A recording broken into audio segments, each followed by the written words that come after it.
Hi, this is Sam Finlay for StaKK, and today I'm going to show you an overview of StaKK's features.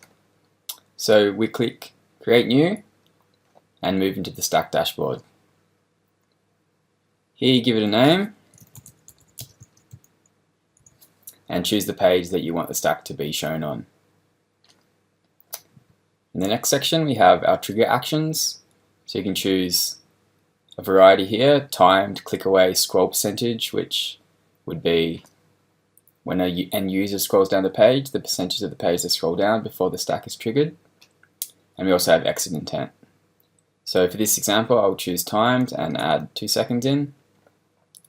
And here we have our StaKK animations. This is for the forms themselves, the feature forms. So at the moment we have fade, slide in, and bounce. We're going to be adding much more in there. Down in choose page animation, this is for the background color.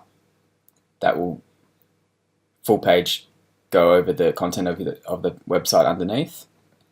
So for this I'll choose content push as an example, and I'll choose a color down here and set the opacity as well.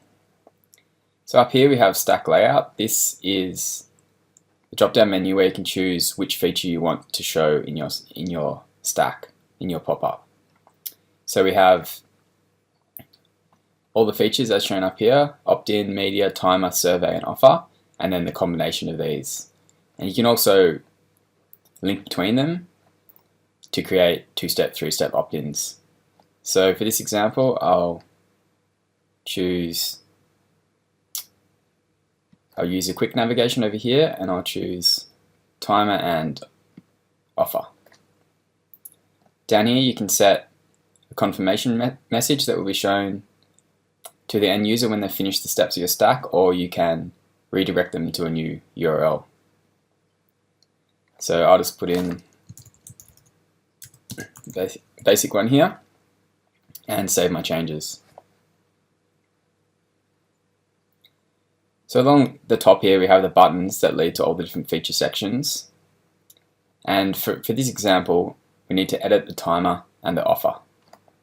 So we'll just move through them quickly. As you can see, it's all nicely laid out. So we'll move to the timer first, and here you can edit and completely customize the look and functionality of your timer. So we have general settings here. You can have the timer just by itself. You can add a border, add a close X, add months, years, and make it user aware.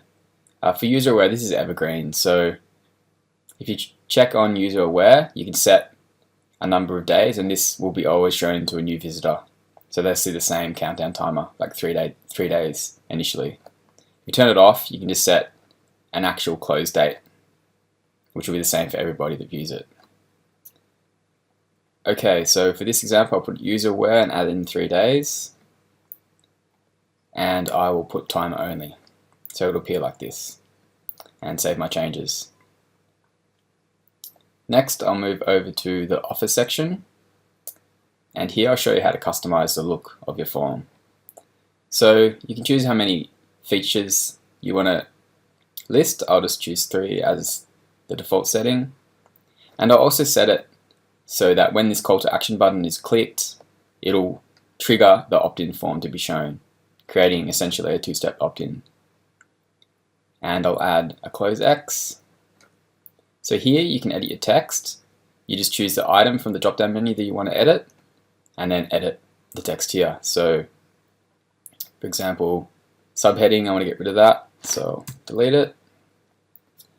For the button, for example purposes, just put click here. And then down here we can change the colors. So I'll go heading background, I'll make it a dark blue, and the form itself I'll make dark grey, like that, and save my changes. So as this is triggering the opt-in form, we'll need to edit that as well. So we'll move over there. So here you can, if you wish to, you can have your own form code provided by your autoresponder service, and you can paste that code in there. for this example, I'll use Stack's form. Okay, so again, we can add borders, include an X, etc.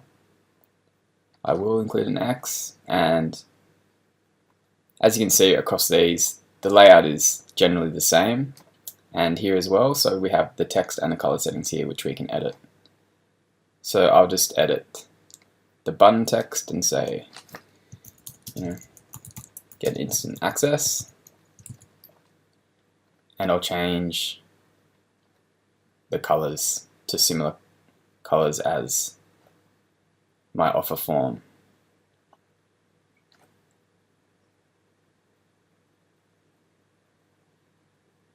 Like that.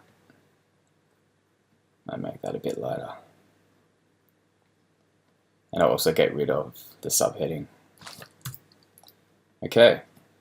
You can also make it so it's just the email as well, which I'll do. So hide the name field. Down here, you can connect to your autoresponder provider. We have all the major ones in there. And as mentioned, if yours isn't in the list, you can just add in your form code. So we'll save those changes and we'll preview the page, see how it's looking. So we have the 2-second timer on, so it'll boom, then you show the animation and the bounce animation for the stack itself. As you can see, the timer shows, we have a feature list, and then when the call to action is clicked, it'll go through to the email opt-in form, as you can see. So we'll close that off, go back to our stack, and I'll show you our great feature, which is our full page HD backgrounds.